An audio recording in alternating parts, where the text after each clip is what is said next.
thank everyone for coming to our today's discussion called Man and Machine, discussing the applications of AI in the creative industry. My name is Katerina Levchuk, and I'm a futuristic blogger for Forbes and Kate Goes Tech. Very happy to host this panel today. And I would like to announce that the next week, starting November 19, we will be able to see the Lexus executive sedan ad across various channels. But today, we will be the first people in the world to see a premiere. So, what's a big deal? It's just another car ad, right? There are thousands of them. Well, actually, this is the first ad to be a natural symbiosis of artificial and natural intelligence. Directed by an Oscar-winning director, Kevin Macdonald, who we're lucky enough to have here on stage, and scripted by AI, the guest in the panels. Since early childhood, I remember I always associated Lexus with the quality and luxury. Today, we're able to see how Lexus is bringing technological leadership, inspiration, and innovation to its brand, and specifically to this concept, the project, which we will see very soon on the screens, driven by innovation. So I'm very happy to introduce our panel here this evening with Michael Tripp from Lexus, who is the general manager for Lexus brand communication across Europe. As I already mentioned, Kevin Macdonald is the director of the ad, as well as, I'm sure everyone heard of Whitney, One Day in September, and The Last King of Scotland. Then on the stage we have Rhys Medway, who is coming here from IBM and is responsible for AI team focusing on creative industry and media. And of course, we have our experts from creative industry itself with Will Nutt-Brown and Alex Newland, who founded the Visual Voice, which actually developed the AI that made this ad a possibility. Right next to me, I have Dave from TNP, and he was the creative lead of this project. So with no further ado, let's crack on to the discussion. So, as we might have heard, AI, schools of thought, and machine learning algorithms actually existed ever since 50s with Alan Turing machine, 50s, 60s. But only now, with the advent of big data, data collection methodologies, and cloud computing, we're able to see AI moving into the mainstream. But do you think AI can be truly creative? Maybe we give the word to IBM at this stage. Yeah, I mean, it's a great question to ask about AI being truly creative. I think it's definitely a man and machine. AI on its own still relies on human input to be able to truly get that message across. The only limit you've got really is your imagination. The AI tools are there to augment and feed in to that imagination, so the possibilities really are limitless. Creativity in AI will certainly go hand in hand over the next few years. Where it will go, like I said, the only limit you've got really is how far, how big, how bold can you be? You definitely have to be bold in 21st century. So talking about automobile industry, I know AI was used quite a bit in the manufacturing process, And today we see it's entering the creative part more and more. Michael, which applications and which field in automobile industry do you see AI being applied next? Yeah, thank you, Kate, and good evening, everybody, or good afternoon.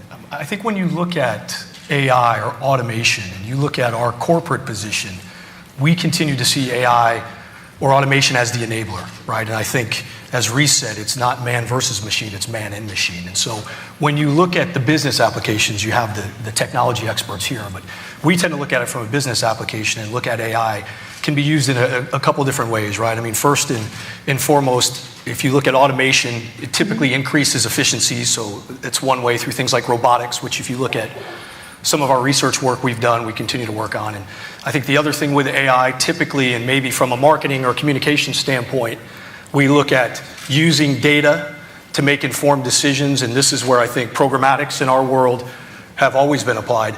But I think the third place, and where we're the most interested in creating a personalized interaction or customer experience with our guests. So from an innovation standpoint at Lexus, we'll continue to do the traditional approaches from AI when it comes to robotics and data. But what we're the most interested in, especially with a project like this, is can we move beyond the media piece and connect with our customers through creative with the help of AI that connects not only with the heart, but also the mind of our target customers. So that's why we're so excited about this project. Mm-hmm. Yeah, definitely AI can work a lot to make messages more personalized and convey better to your target audience, which for many decades marketeers were putting into the target customer kind of thing, but now we really need to move from this and make each individual count as a person for who they really are. So thank you very much. That's an interesting view. I think we are all here interested about the creative industry, and social media is definitely one where a lot of creativity is being applied. But I must say that AI has been much more dominant in more traditional industries like finance and healthcare. We've seen AI improving the processes quite a lot there. And it has been less so in the industry that was reserved more for the human involvement. So how do you see AI being used in the creative industry in the future? Maybe we can open the panel to different participants, both from creative industry and. Yeah, I think we're in a position now where we can use AI if we get enough data. It's very much about kind of teaching the machines and briefing the machines. So the same way you'd have a creative team, you'd have a kind of very clear brand message, you'd have a brand identity, and it's about gathering that information and training the machine to understand what you want to achieve. So it's very much about kind of working with the machines, and we're in a position now where it enables us to identify, to look at, to analyse lots of information. So whereas before, kind of 20, 30 years ago, when you come up with an idea, you might have to get lots of magazines, you might have to cut out, you might have to think, you might create a mood board, put those up, and then your team would look at those. We now have a machine that can analyse so much information. And that's the kind of thing that then enables us to spark the creative output that we're trying to achieve. So all of a sudden, we've got a creative partner that gets rid of all of the boring part of the creative process, which is the kind of the gathering information, and gets us straight to a place where we can kind of really explore what it is we want to achieve. So we can really accelerate this creative process at times. Yeah. I mean, coming at it from copywriter's point of view, one, at first, you're sort of slightly nervy or scared about the actual prospect of such a thing. But we talked a lot actually at the beginning of the process about sort of creativity and how AI can be a tool. Rather than being scared of it, how would you use it as a tool? How would it be helpful? And I think it made me at least look at my own creative process, and as much as I want to believe that you've got this artistic or gift that you come up with stuff out of there, you realise actually there's a lot more discipline than I thought. I've got a methodology, you have a real sort of techniques that you use to come up with ideas, and then you've got this... You mean people? People, and when I was writing on this, or when I write on anything, you've got more... It's more of a discipline than I sort of thought it was. But on the flip side of that, I think there's two sides to the creative process, is the subconscious part of it. And there's a great book called Daily Routines about famous writers, not advertising copywriters, actual writers, how they go about their process of techniques to allow them to have that discipline, because it's difficult to stay at a typewriter and write, but also tricks to get them into the subconscious part of their creative process. So that might be long walks, and I don't know, the world we're in now doesn't afford this bit really in our process. And famously, there was Thomas Edison, who's probably had the most ideas more than anyone.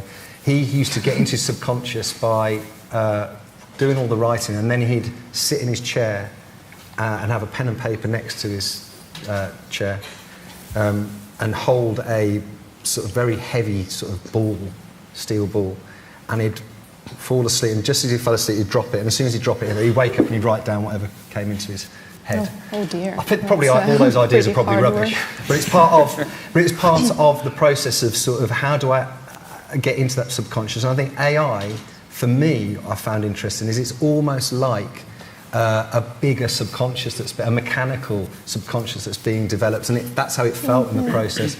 That is whirring away like your own subconscious is, but finding patterns that you will never be able to see on a macro level as a creator or as a writer, and that comes back to you. And I think that for me felt like a very brilliant way of looking at AI, rather than a scary version of it's going to take jobs. Yeah, that's an interesting one, because now we see AI also writing.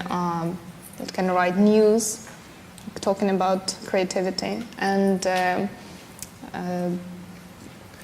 AlphaGo. It has all those things, but I think there's something good about like accident and serendipity, isn't there, with writing? There was another story I heard about Paul McCartney who was on the plane with his Mel Evans, his roadie, and because it was loud on the plane, he said, "Can you pass the salt and pepper?" And he thought he'd said Sergeant Pepper, so he misheard it. Paul McCartney had misheard that, and that's a completely serendipitous, and now it's the most famous album ever. But how do you can't build that into AI. Those things, you just got to have the mindset to, I think, want to, or to be able to spot those things as a human thing, isn't it? And then act upon them. And I found that AI for me was potentially going to give me, or any writer, some things that you'd never possibly be able to see, those big trends. It gives a different perspective. But Dave, I mean, interesting, because we had a lot of debate and discussion, I think, early on about the difference between limiting creativity and liberating creativity. Yeah? And I think the idea of looking at this as innovative, but as I don't have to tell you, we struggled a bit because we were all worried a little bit as what happens in creative. And I think, as has been true when you look at successful use of this technology in other disciplines, it helps us make better decisions. I mean, we'll see, maybe you'll disagree with us, but I think the decisions that we were able to make, because we could focus on the creative elements and then use this data, if you will, to try to, again, enhance or innovate what we came up with. So it's interesting to hear where we are today versus where we were 6 months ago. Yeah. Sure. It's one subconscious creativity by AI. I was going to say, it's one thing that we often talk around is putting smart to work. So let the creatives be creative. We don't want the creatives to be sat there mining through data, looking for trends, when there's a system that can go and help them do that. Those serendipitous moments you mentioned, that's really what we want you to focus on. So achieving, while I can't talk to the future, is really with AI, is that it is happening now. It's like I said, it's being bold. It's getting that strategy behind it of how we work together with it.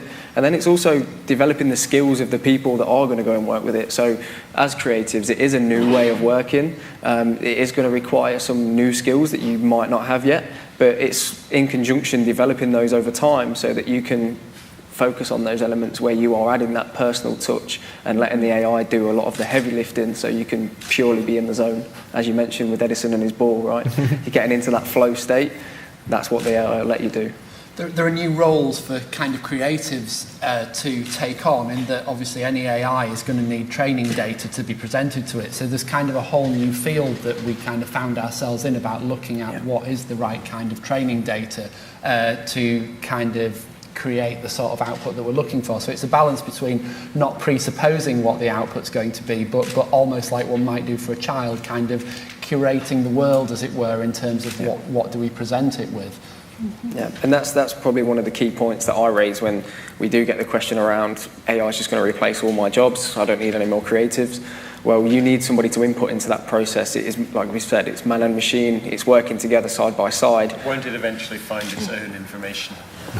Well, it's a good point, and like I said, not even that eventually. Watching TV, wow, going through that's, YouTube, well, the thing finding out what we like and what we don't like.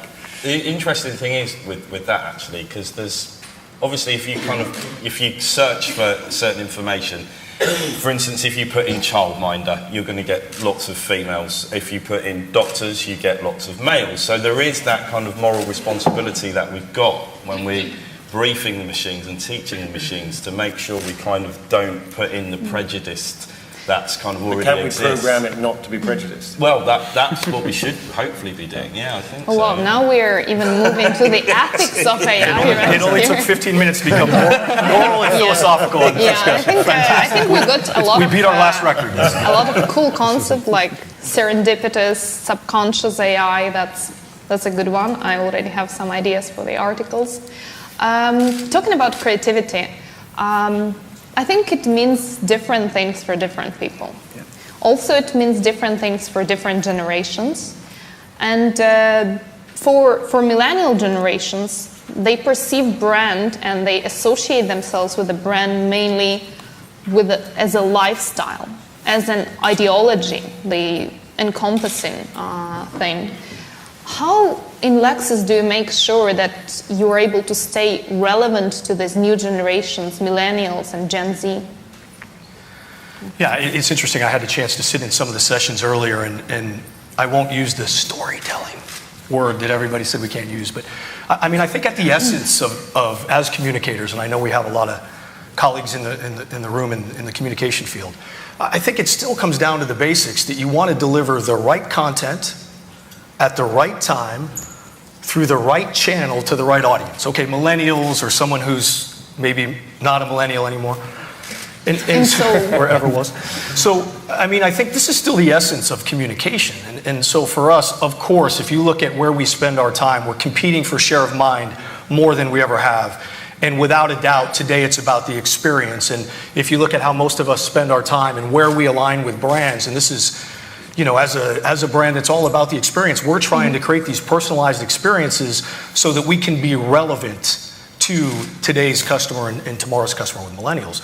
But in the discipline of what we do, it still comes down to the right message through the right channel at the right time to your target audience. And I think that's what makes this discussion and the potential with this technology so good, because as I said earlier, is you can move beyond the media buy, which is where we spend a lot of our time now, and now augment and become better at the creative. So for us, this is the story. But I think the other thing that's key with communication, besides storytelling, which we're not supposed to talk about, is it still comes down to authenticity. And I think all of us want to be associated with brands that reflect our values. So marketing still is about creating awareness, creating desire, and creating action, but being authentic as a brand so that we know, as potential consumers, that the values that we hold dear are the same values with the brands that we're considering. So to me, the story hasn't changed. It's just become more efficient because of some of these tools. Yeah, we want to know what stands behind the product. That's very true. And currently people are more interested in how the products are developed, if people are getting the fair pay. That's a totally valid point. A week ago, probably our audience is very geeky and techy. There was a web summit, and it was interesting to hear some statistics. I was at the panel with Gary Kasparov, who mentioned that actually only 4% of jobs require creativity on the day-to-day basis. So the question to you then is, how do you think how the creative industry actually stays on top of the game of creativity? Which technologies it should invest in? Which kind of people they should hire to really stay creative? Maybe, Rhys, you're the expert sure. on entertainment. I mean, it's certainly a great question, and it's a great quote by Gary Kasparov. He has quite a lot of experience within this field, believe it or not, being a grand chess master. He did compete against IBM back in the 90s. He lost to our supercomputer back then. And he's really embraced this whole story around getting the skills developed and working with the technology along the time. So when he first did that in the 90s, he was very sort of anti the machine, and that he's worked and pretty much dedicated the last 10 years to understanding this technology. And yeah, you're right, 4% of jobs with the creativity. So as mentioned before, with the augmentation and the man and machine story, it is all about really developing those skills and almost becoming the sort of not blue collar, white collar, but new collar jobs.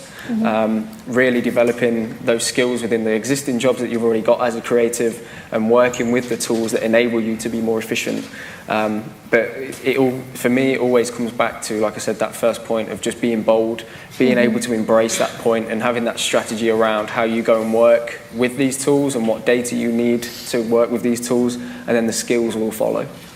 So really not differentiating the processes into artificial intelligence or human created, but really move to the augmented version where we can take the best out of machines as well as out of ourselves. Which brings me to the next question. Being creative and creative industry, of course, it all sounds super cool. But the creative process, as any other one, also involves a lot of failures, repetitions, hard work, iterations. So if all those mundane things get taken care by AI, which amazing opportunities would it open for us? How will it open the doors for human side of creativity?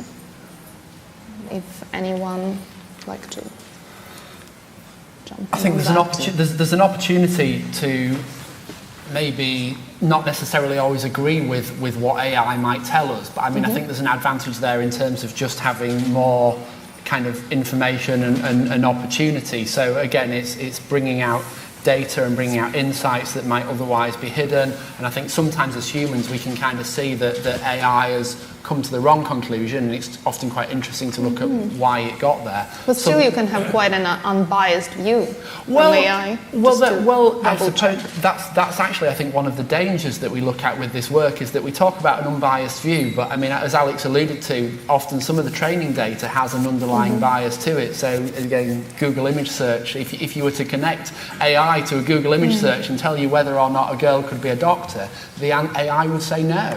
But then maybe very much it also depends on the historic data, and as we get more and more data, and currently they're showing the difference as more women come to executive positions, the Google search will also improve, and we cannot really be stuck in 20th century values for the rest of 21st century. I think you're right. I mean, I think that is talking about quality of data there as well, isn't it? And I mean, I think some of the easier sources of data to come by are maybe less secure, less safe, more likely to contain bias. Why have they been created? Have they been created with an agenda? So it's not just a case of pulling in anything. It's a case of that process and that rigor. And I think that's going to be a new skill that's going to be required to kind of look analytically about whether or not data is appropriate as an input. Okay, so good news. Our analytical skills are very in demand, even with the advent of AI.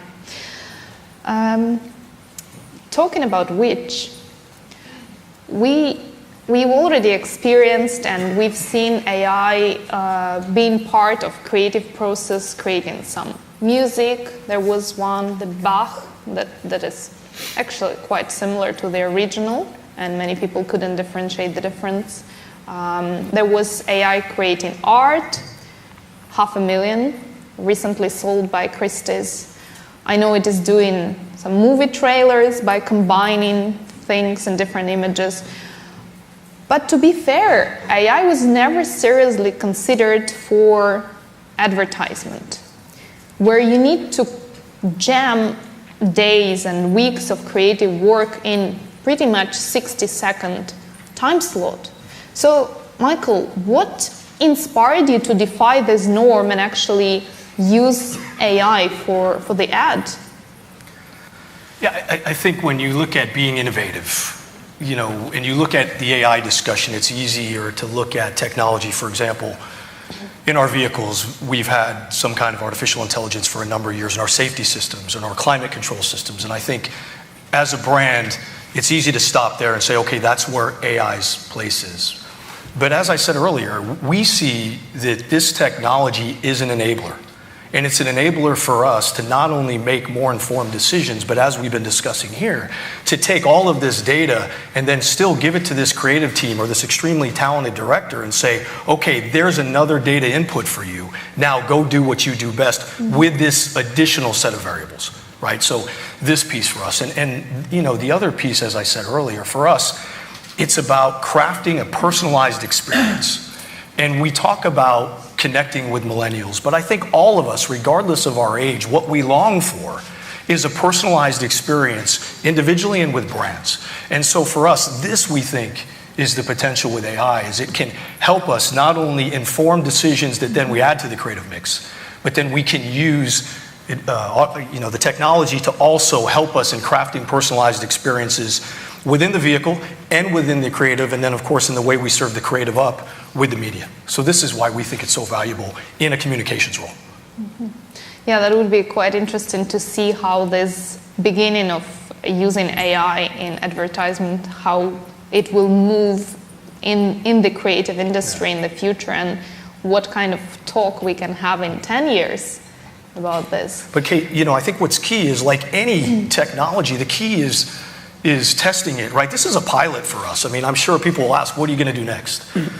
And I'm going to look at these guys and say, what are you going to do next? And you, what do we want us to do? But the reality is this is a pilot for us. I mean, is this scalable? Do we apply this? I mean, Dave will tell you we're already working on our next project, and while we didn't employ AI to come up with some of the variables, we used learnings from this campaign already into our next set of campaigns. And after we watch the film, which I know we're going to do, we can share some of those insights. But for us, that's also the value in this exercise is, trying to be bold and brave and say, hey, you may hate it, hopefully not, you may love it, but also using what we've learned and then applying that moving forward. And I think that's the beauty for us as creators. Yeah, I think just adding in there on the lessons learned is one thing that was really stood out to me is when we first approached with this project, speaking to you guys at the AND Partnership, was once we explained the technology and the capabilities and what it can do, suddenly we went from one idea to 10, 20, 30, 40 ideas of how quickly can we do this, how much can we do, can we do that as well? And I think that's key to, like you said, the future campaigns of coming in is once we've got this and we've got the learnings from it, how far can we go with that? And it's building trust in the process as well, isn't it, of moving forward and Oh wow, I already feel so inspired. Live and learn, really. Try new things, see how it happens, and who knows what it can bring us to. So now that we've discussed the ad and usage of AI in creative industry and cars, I think it's high time we see the ad itself, right? Do you think you can make the introduction? Sure. So I should probably explain how I got involved in this. I've done one other car ad in my life, and I do a few ads, I do documentaries, I do feature films, I do lots of things, but car ads for the most part are a very specialized form, and not a form that I was very knowledgeable about or probably very suited to, coming from the kind of background that I've got. But when these guys got in touch with me with this idea, I thought it was such a crazy notion that I was immediately hooked, and we started to chat about it and the potentials of it. And I think, they told me, we're feeding all this data into the AI, and let's see what we're going to get. And I secretly was thinking, well, it's just going to make no sense at all. A computer's going to write a script based on, information that's learned from lots of other ads that have been fed into it. What are we going to get out? We're going to get sort of imitations of other ads. Anyway, we were all, I think, really surprised with what actually came out of it, because it's a script about a machine that wants to come alive, which is such a strange thing. It's kind of like it's somewhere in the lineage of Pinocchio, Frankenstein, or HAL in 2001. This kind of idea that toys, or in Frankenstein's case, a thing, or HAL, want to come alive. Something that's been created by human beings that isn't fully alive, somehow wants to have consciousness. So something so spooky about that for me. The other thing about it was that it largely made sense, and we really didn't change anything. There are aspects of this which we were talking earlier. You were saying that there's a character who cries at the beginning of this. That never. You never see anybody crying in an ad. You were saying that, a Japanese Takumi, a craftsman, would never cry over his car as he sees it leave. Yeah. But that was what the AI said. The AI said, this character should cry, so we made it cry. There were things. It specified that the car had to drive by water, with water to the right and trees to the left, or something like this. So we had a lot of difficulty finding the right. Well, we know people were recently driving on water because GPS told them so maybe they know better. And there are things in it which narratively are kind of leaps, which in normal storytelling you wouldn't make, but we went with those because that was what it said to do. And so I think there is a kind of, I want to say dream logic, because that sounds like, do androids dream of electric sheep or something? There's a sort of logic to it. I feel we can do a sci-fi movie after this ad. Yeah, absolutely. It's an experiment, and I think that I'd be interested to know what people thought of it if they didn't know the process that had come out of, whether they'd be scratching their heads. Anyway, without further ado, is there anything else that I should introduce, that I should say? Is there anything else? Any other caveats? Very excited. Kate, I think the only thing is we're showing the 60-second, right? Don't we have the 60-second? So we have the cinema. We have the cinema because version. You're sitting here in a big auditorium, we're going to see that. Yeah, we're at a social media conference. We're going to send you a 60-second long format. You're going to be like, what are you talking? We have the other formats as well, which you'll see. But anyway, we thought we'd show. I think you picked the cinema version. Yeah. So, okay. Wow, I've never seen it before. Interesting. The light's going to go. Magic.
That was the loudest heartbeat. They got very good bass. But it still makes me uncomfortable when I watch it. I mean, it's still. It really feels like this car has a personality. It is thinking. It wants to survive.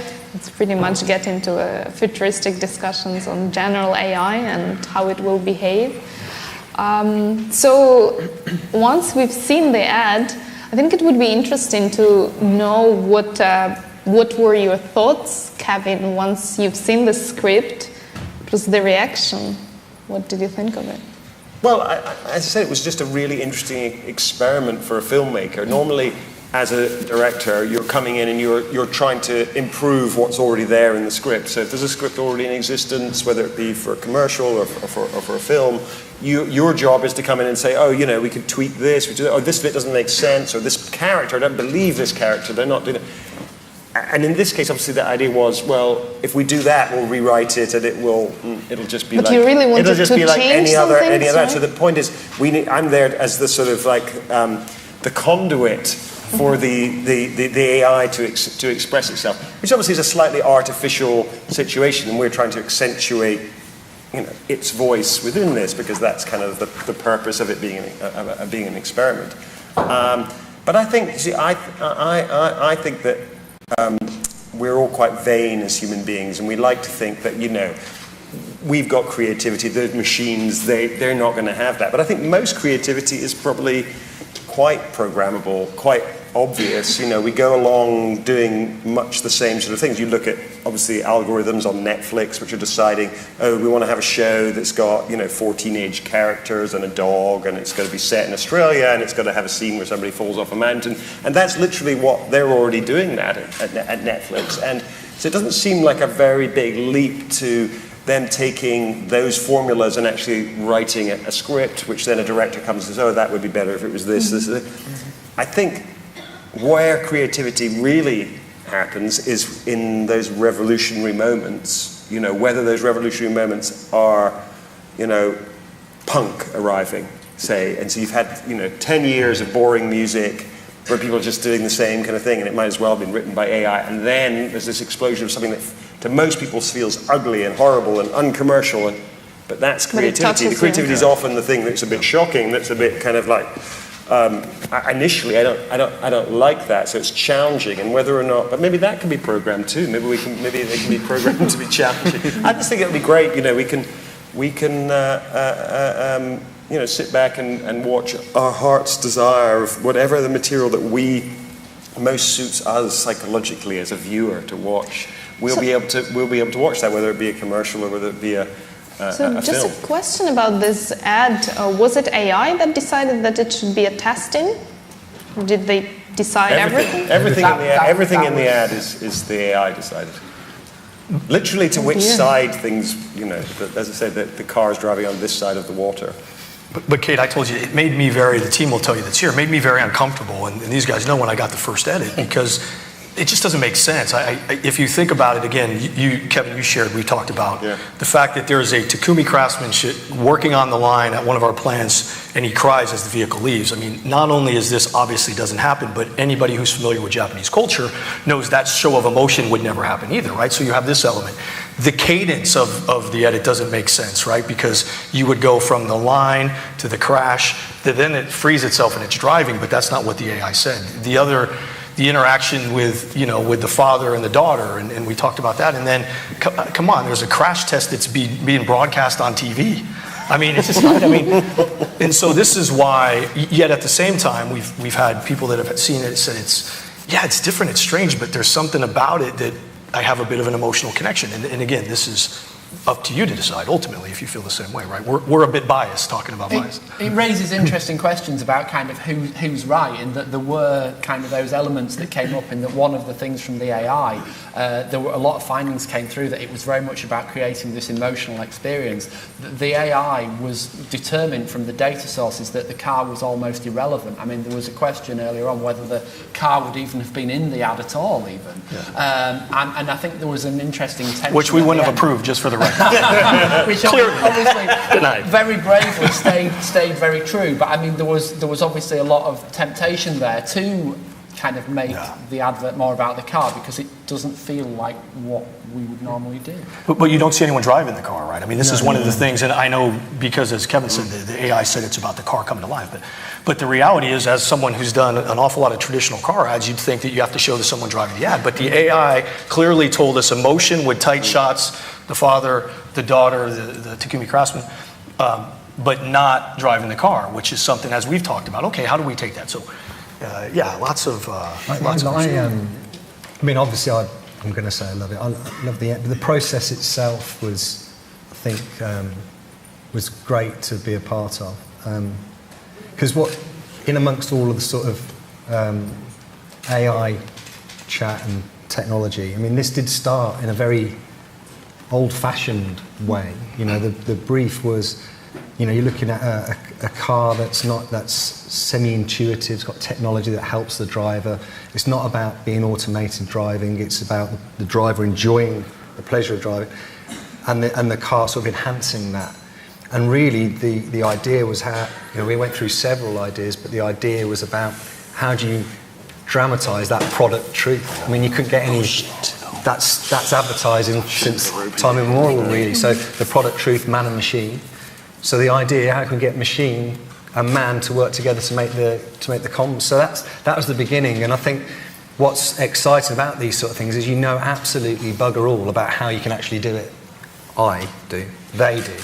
But working with people who do know that, it's really, you just don't know where it's going to go. And I think that is a creative energy that's exciting to be in, because we guessed that the AI would come back with just some quite random stuff that we would then write a script and then we would film it and we'd have some creative control over that.